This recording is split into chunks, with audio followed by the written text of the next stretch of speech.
The year is 1987, and we are introduced to bumbling yet well-meaning Ernest P. Worrell, portrayed by Jim Varney. Ernest is a lovable but clumsy character working as a maintenance man at Camp Kikaki. When the camp faces financial difficulties, Ernest is tasked with helping the campers in his own unconventional way. Things get wacky with the arrival of a group of juvenile delinquents who are sent to the camp as part of a rehabilitation program. Ernest, despite his incompetence, forms a bond with the boys, helping them navigate their personal issues and instill some much-needed confidence in them. Meanwhile, a group of villains led by a scheming, corrupt businessman, J.W. Hamilton, plan to take over the camp and sell it for profit. Ernest and the kids unite to stop Hamilton's evil plan with the zaniest of ways. In this week's listener request, we take a shot at speculating how Siskel and Ebert would have reviewed this film if it was on the show. We bring you ERNEST Goes to Camp. Gene Siskel and Roger Ebert, two titans of cinematic review.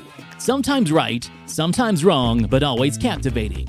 Your hosts Antonio of the Cult-Worthy Cinema Podcast and Justin Henson of the Movie Wire are here to take you back to the balcony.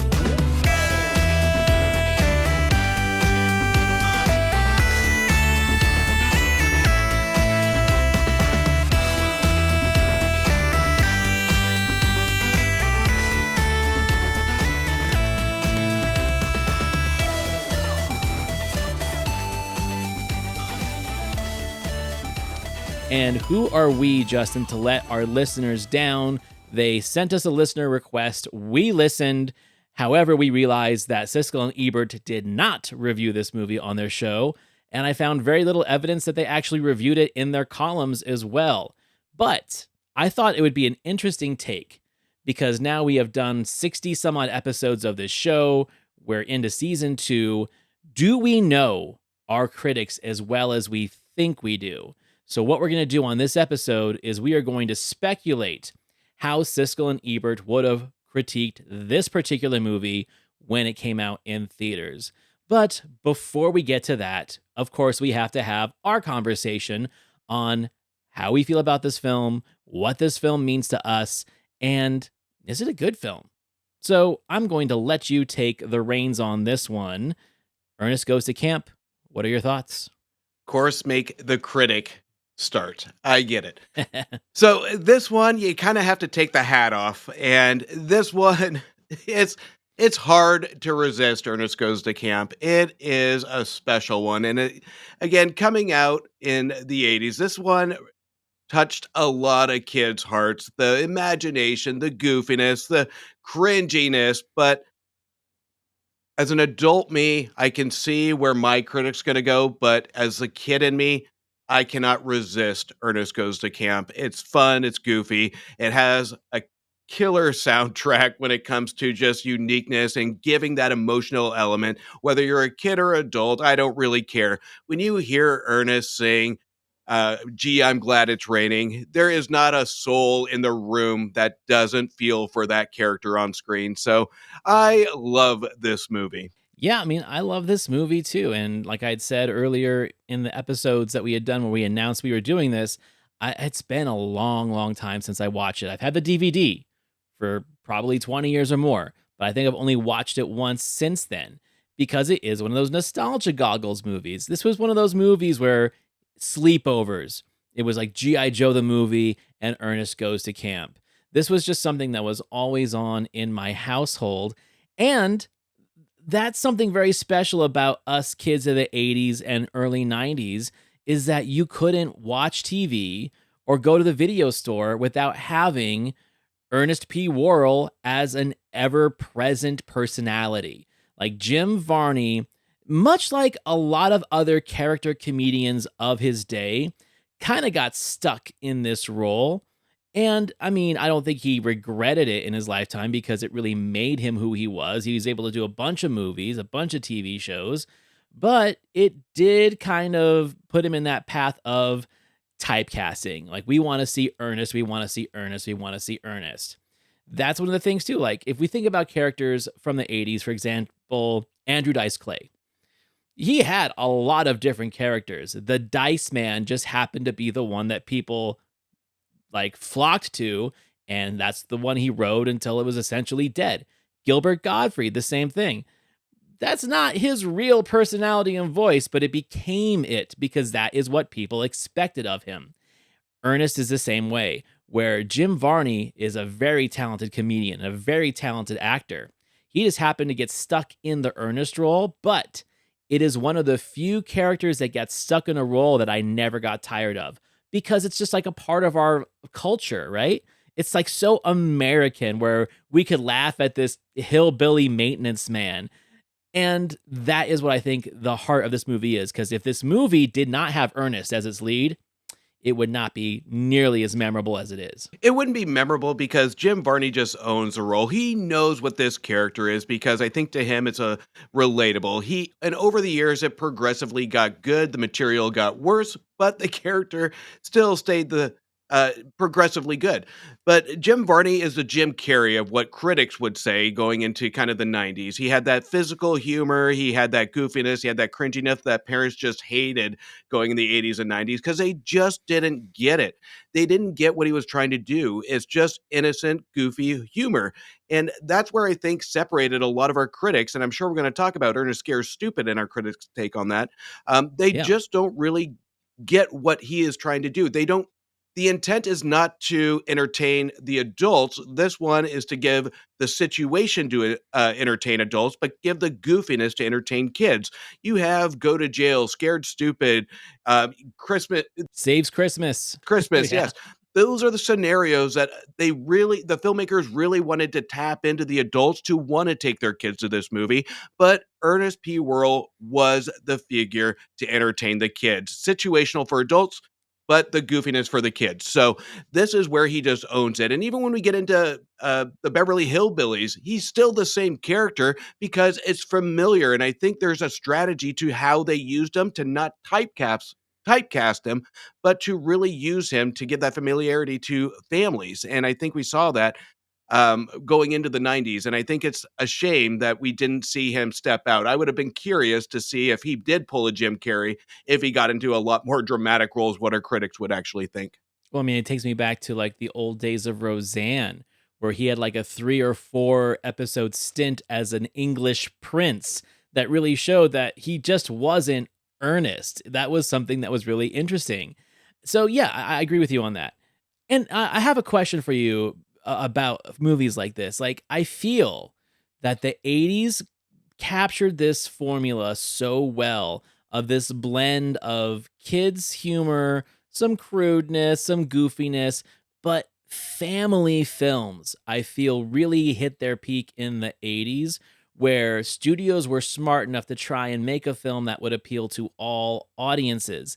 And after the mid 90s until now, one of the things that we've talked about consistently on this show is how so many quote unquote family films now are so blatantly pandering to the adults where it doesn't feel genuine. It feels like, oh, we got to throw in some sex jokes. We got to throw in some potty humor that the adults can laugh at because this isn't just going to be for kids, but it doesn't feel sincere. But movies like this, which is a GPG rated kids movie made by Buena Vista, essentially Disney, they knew how to get parents to sit through a 90-minute movie with their kids, and both of them could get something out of it. I agree. A lot of adults probably thought it was cringe, but it's not just a fluffy story. There is meaning to it. There are morals and parables to it that you could actually use as an example of coaching and parenting with your kids once the movie's over, right? 100%. But in fairness, movies weren't looked upon that in the 80s and 90s. They were looked as pure just entertainment and an event to take kids to quiet them or just keep them busy for the summer. Conversations in movies, I know in a political aspect, grew to say have conversations. That's because movies evolved to force us to have those conversations. They became more adult. And we've seen that in the evolution of family films to even now. You have two types of movies: animated, PG-13 and up for adults. So it's rare Right. that we get those family films now that really tries to integrate it.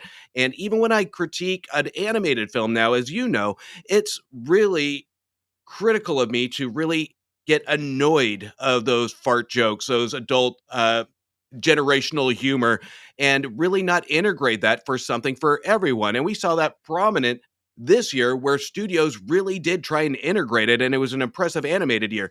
But this is where we do have messaging, and that's something that movies really do lack now. What even when they're animated targeted to kids, they don't have the genuine messaging that movies of the 80s do.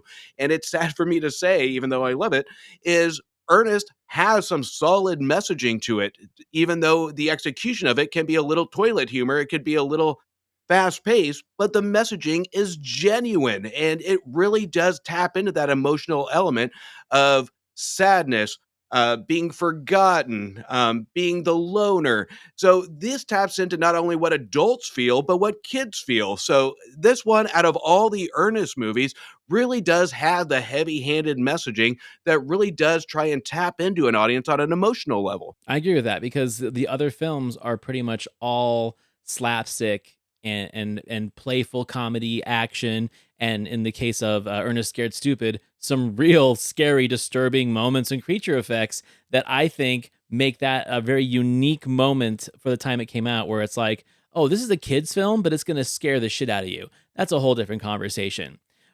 Something that I do like about this movie, though, it's brisk, and you and I love a brisk film. Bring back the good old 87-minute comedy that's not going to let you sit in the theater for 3 hours and need to take a bathroom break. Like, just get us in, get us out, and entertain us. But the other thing I like about it too is that whilst it does have its moral position of acceptance, understanding, uh, being, let's say, sympathetic to this lonely hearted guy who's kind of dim-witted, never does it feel overly preachy. It sets those up, but it allows the humor and the slapstick. And I'm not going to say it's a great script, but it's a well written script to deliver a message that doesn't seem overly preachy. That's something I didn't recognize when I watched this movie as a kid, but watching it through adult eyes is like, okay, this is how you do it. Here's a movie, and you're 100% right, because this one does lay a lot of topics on the table, whether it's internal conflict or whether it's the environmental stuff. But it doesn't throw it in your face. And even today, there is not a lot of writers, and I can't believe I'm comparing current writers to an earnest writer, but that Right. can really tap into the imagination of a child. And we have John Cherry that just kind of went on the ride for the Ernest movies from point A to point Z to really understand this character. And what we got in the climax is the exact way we will see the Ernest movies progress, because we have the John Vernon character that just seems out of place, that really just takes the gun for no apparent reason or no rhyme or Right. reason and just wants to shoot Ernest. And I think parents wanted to do that in the theater back then. But when we have what I think the hero element is, and I spoke to this before, where we have Ernest finally being on a pedestal of a hero. That's what kids really dug. And it's a little bit of slapstick and it's to close out the story. But I think when the progression of the Ernest movies went on, this is what they really attached themselves to, saying test audiences really like this. Let's go all in on just the silliness of it. And let's kind of lose Right. a little bit of the messaging to it. So this one, it shocks me this isn't more widely available, because this is one of the movies that really does add some value to Ernest and actually gives him the a little bit of the origin story, if you take out the TV show, to really grow this character. And I think this one, not take our critics out, but this is one that I think parents today, or even grandparents would appreciate at this point, to really appreciate what this movie was trying to do in terms of messaging, because it's an appreciation for movies lost now. One of the things I like about how Ernest is played, and not just the character is its own thing. Let's say his journey as a person in this movie. You know, the fact that there are mistakes that he makes because he is, maybe not the brightest tool in the box, but there's an accountability to it, you know? So, like, when he gets the grandfather, played by Iron Eyes Cody, to sign over the deed because of bad translation, he owns up to it. He doesn't try and cover it up, he doesn't try and ignore it. When he tries to fight the biggest dude in the working crew and gets his ass handed to him, he gets back up and he just, re strategizes and goes back into it. And he's won the hearts and the minds of these young children who, at first, who he thinks will just give up on him because he's a loser. They realize that he was the only one that believed in them. Therefore, they need to believe in him because no one else really does. That shit is touching. I mean, the movie's goofy as hell, but watching it again, and I watched it twice in 1 week, I was like, I'm getting heartstring moments in this goofy ass movie the same way I did as a kid, but I'm seeing it from a different angle now because maybe as a kid I was watching it from the kid's point of view. Like, how cool would it be to have Ernest as my counselor? And yeah, we're gonna fuck with him, but eventually we're gonna recognize how cool he really is. And now it's like, oh, dude, I get it. I get what this guy is going through, and the fact that he's trying to show some kind of accomplishment even though his goal is just to be a camp counselor in his late 30s. The fact that he wins over hearts and minds of these kids, which is all he really wanted to do, and does it better than the actual counselors of the camp, I was touched by that. Well, he eventually gets a job at a bank, so he progresses along the way. It's but the reason why is look, we're parents now, we're adults. We went through the motions of rejection as a kid. We went through the emotions of wanting to be part of something as a kid. And as an adult, that doesn't change. It's just at an elevated level because time is going quick. So I would be lying if I said I didn't shed a tear during the last half of Ernest Goes to Camp because you have the nostalgic factor and all the things we've learned along the journey of how we interact with kids and that fear of what our kids can go through. So this one, we're getting super deep on Ernest here, but to me, I think We knew he would. yeah, but to me, this one is a movie that grows with you because we do feel that from kid to adult. It's not just the character itself and what happens to the character, it's what the filmmakers actually present to us on an emotional level. And I think that's what they intended to do with Parents of the 80s and 90s, but that wasn't the right time. That wasn't the right parenting era for real Right. parents to really dial in on these feelings with kids. So, but as an adult now, I appreciated this movie a lot more, even with the pure ridiculousness and the silliness of the balance between the emotion and the kid oriented fun. So, to me, this is an emotional movie that really does tap into the adult emotional level for me. Well, and I think about when we did Little Monsters, like, I think this does what we wanted Little Monsters to do more of, right? Like, we did like the messaging of Little Monsters. We did like the way they were trying to, like, uh, show us the family structure and how toxic the dad is, and how the inner psyche of these kids reflects what the monster world is. But it went a little too far with the potty humor, went a little too far with a lot of its grotesqueness that this film doesn't. But I feel like they're playing the same chords. This one just does it better, and it's more accessible. And I think that is when we get into the review, why I think that as much as I don't think my particular critic would love it as much, I think he would have hated it a lot less than he did Little Monsters. Totally agree. And even going into with my critic that we're going to talk about, I think he was kind of on the fence, but not really on the fence of he didn't want to admit the appreciation for the scenarios and the kid element to it. But this one, I think, would have tapped in, even though I don't think he'll go all in on this movie. I think he would have a bigger appreciation for this because there are elements to, especially the year this came out, where it was an okay family release year, but I don't Yeah. think this one was Siskel and Ebert. They were a huge fan of all the family film releases this year. So this is where I think this one would have given them a little bit more appreciative or a little bit more leniency on both of them when it comes to their critique of this. And I think one of the other things we have to remember too is that the 80s was chock full of these colorful comedians that played like man children. Like Pee Wee Herman was huge, Howie Mandel was huge. Jim Varney kind of fits into that universe, but he was very selective with his audience. He started off, in Southern humor and kind of made his way nationwide through TV commercials and his HBO special and television shows. So getting a movie back then as a comedian like this really played to his strengths where he and John wrote the movie around the character.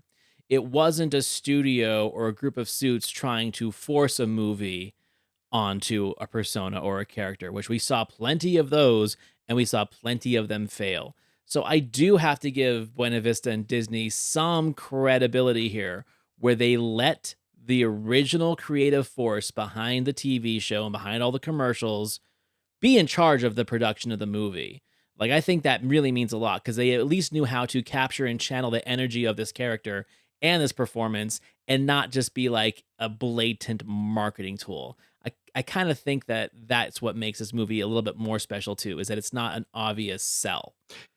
It's not an obvious sale, but I wanna be a skeptic here where I think they wanted, based on the goofiness of this character, to be something marketable, and to an extent, they did when it comes to how many movies came out after, but it never really got into that marketable character, and I do value that. I'm sure they could've, and they could have made the merchandise going along with this, but I think they wanted to stick, if I were to live on a cloud and cross my fingers, hope that they wanted to stick with the values of what we saw in the first movie.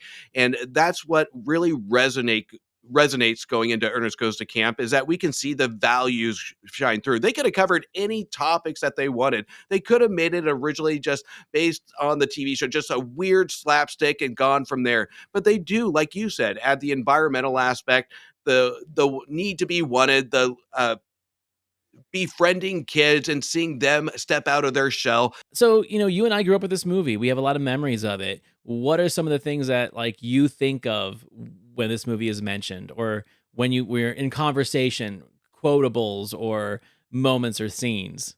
The first one, when somebody mentions Ernest Goes to Camp, always has to be the music. And I think I popped you a text. I'm pissed that this didn't actually have a soundtrack that I can It's kind of find, crazy that it doesn't. because it's original music. It's good music, except for Happy Together. But even when they sing Happy Together, it feels new, it feels innocent, it feels fresh.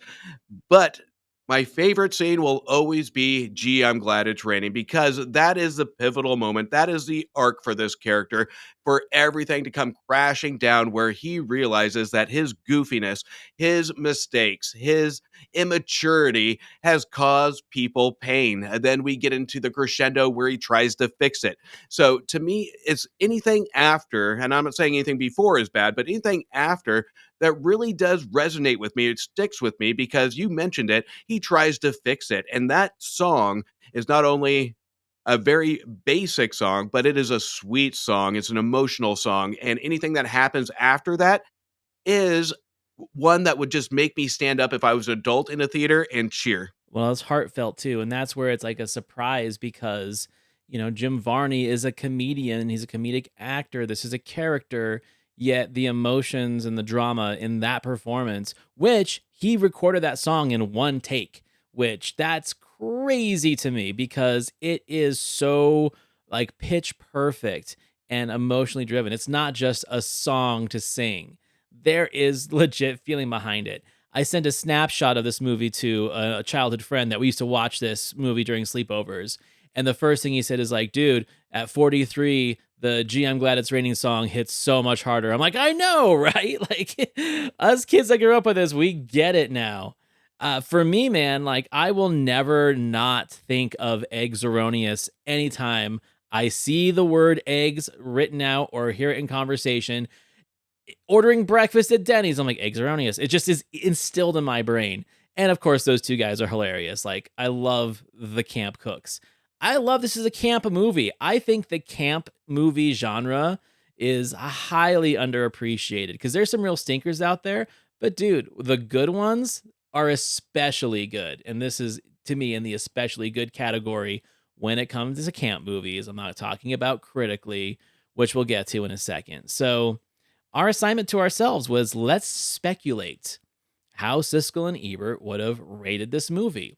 Now, I might be more on the cynical side because in the 60 episodes that we've done so far, my guy is the cynical one of the group, and everyone knows that. Yours has a lot more heart when it comes to movies like this because he appreciates the idea of a good family movie or a good kid movie. He's been a lot more genteel on some of the ones that Gene tears apart. So, what I did is I wrote myself a little blurb of what I think Gene would have said about this movie.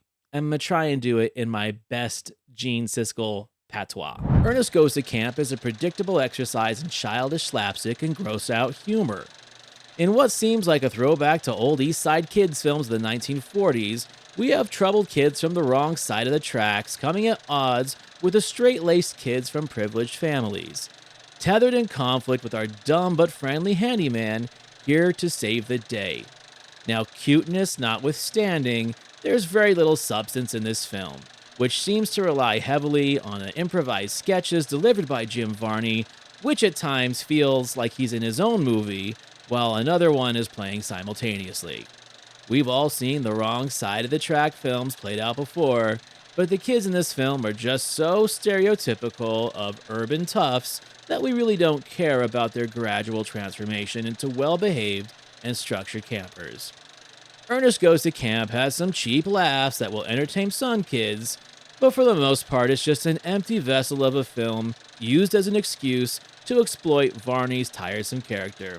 I give Ernest Goes to Camp a thumbs down and seriously doubt we will see any more Ernest films in the future. Gene Antonio, what do you mean? The kids were great. The This emotional. isn't me talking. This is what I think Gene is saying. You already got me hot here. So, so Okay, as Roger, what would you be saying then? my argument to Antonio Gene here would be, you're right. This is a kids movie and it has to be for kids. But I would ask, honestly, this would be Roger's challenge is, even though a positive or negative would be the challenge is, even though not full of substance, there's an emotional level here. There is an emotional level from our characters that are portrayed with silliness, and it's meant for kids. It is a fantasy for kids. Even when we take the two cafeteria cooks that in the 80s and 90s were the butt of a joke of a lot of movies of camp food. They amplify that, and it's gross, it's funny, but it never goes too far. This is a movie that does tap into the imagination of what kids go through. And that's what makes it special. Now, when it comes to Jim Varney, it reminds me of comedies again from the 40s, 50s, whatever it may be. And this is something where it taps a little bit more into the silliness for kids of this era. So I think when it comes to Ernest Goes to Camp, even though not a great movie, I think there is something that does add a little bit of value when it comes to how this is going to talk to kids, and it's just not pure slapstick comedy. They add something of substance, unlike something that we saw from like the Chipmunk Adventure that we Mhm. actually didn't like, because this one really is up front and center on what it wants to be. It wants to be family fun with something of meaning. And I think that we've recognized now that Gene can't see the forest through the trees when it's a kids or slash family film that doesn't have like a dramatic message to it. You know, like Journey and Natty Gann and all those Disney kid dramas, White Thing. Those are the kind of things that he liked. This goofy, silly character, which he just grew tired of, like Beetlejuice, you know? We think Beetlejuice is a masterpiece. He thinks that Beetlejuice is annoying and tiresome and obnoxious and can't wait for him to get off the screen. I feel that he would feel the same way about Jim Varney in this performance. I bet it would be a very similar review and critique, especially performance wise. And I threw in like the references and allusions to comedies of the 40s because you know that he would. You're like, oh, we've seen this story before. We've seen the kids from the wrong side of the tracks. I can almost hear him say it. And so I almost went into like a what? A state of meditation and allowed Gene to channel through me as I typed those words because I could hear his voice in my head. His argument would have, the only thing missing would have been calling these kids mop tops or putting an insult towards these kids on how they look. So He definitely would have thrown some kind of insult to their style or their costuming. And again, this is the 80s, so you had like the kid with the crazy sunglasses, you had the kid of the army fatigues, you had the kid in the wife beater. Like it's very stereotypical, but that's the point.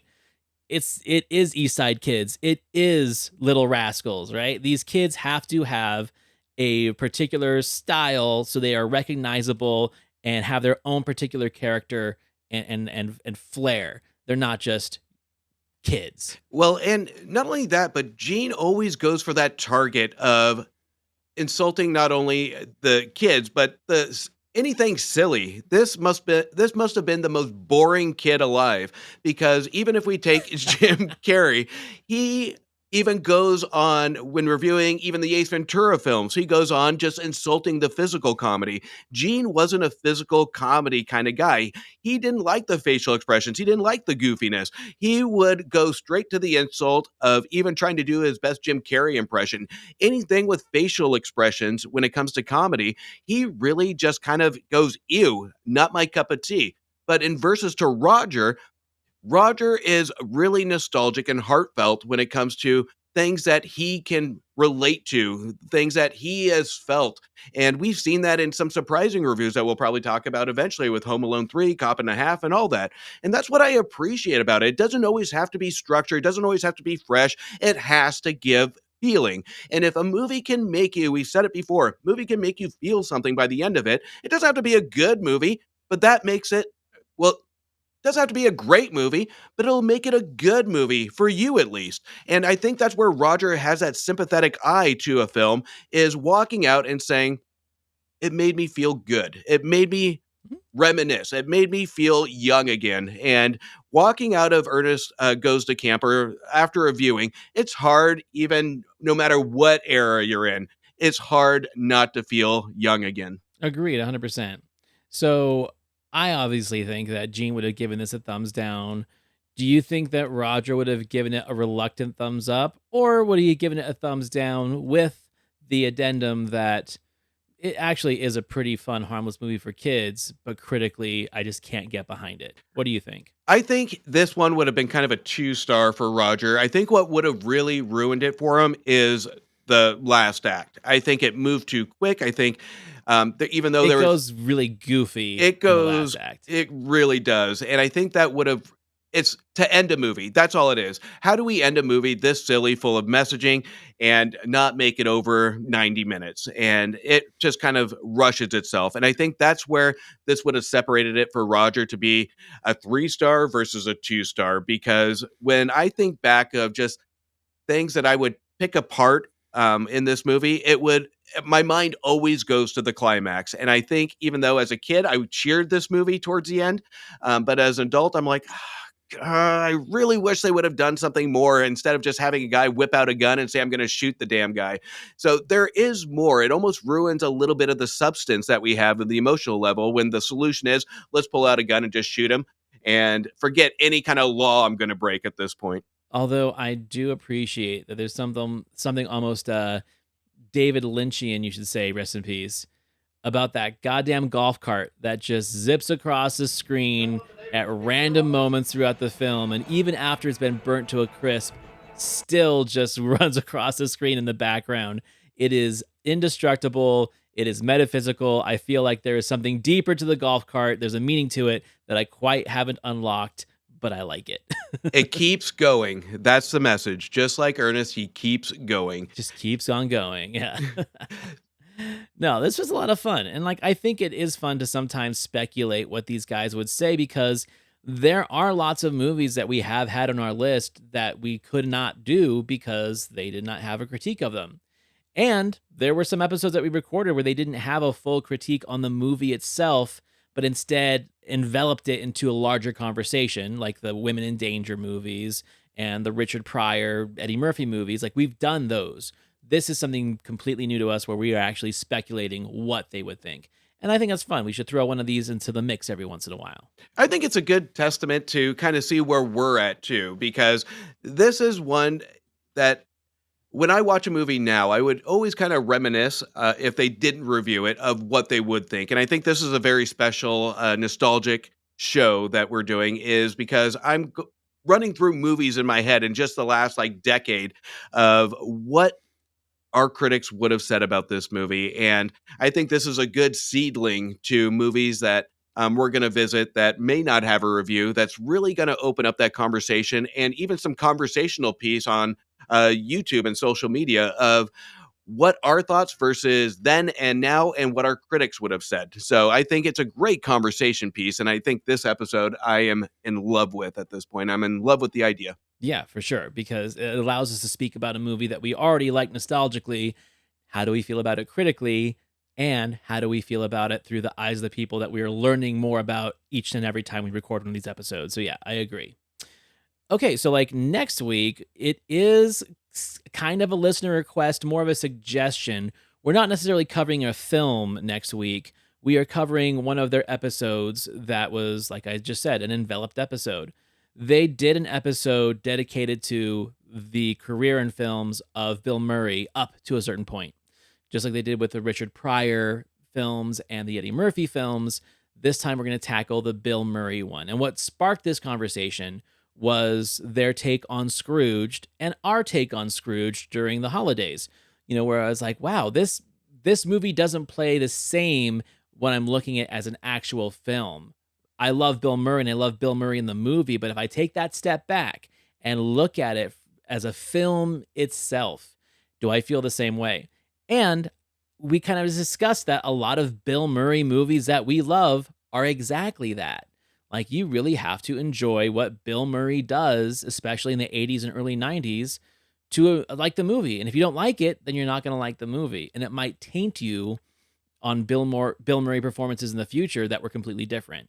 So that'll be a fun conversation to hear their take on that career path of Bill Murray up until that point. Murray, that's going to be a great conversation. Murray, you almost have to have a script intended for him, like we've seen from Reitman, that you have to know the man to build the story around him and know what Bill is going to say during a scene. So his career is an interesting one, and I can't wait for that conversation. It's going to be a fun one. It'll be a fun one. Then after that, we'll have a couple more listener requests, and then we get into what we've been really talking about. Season 2 is discoveries, unknowns, and just random films that we've seen in their reviews that are either hard to find or not very, pop culturally relevant, and have some new exposure for us and see how we feel going in raw, so to speak.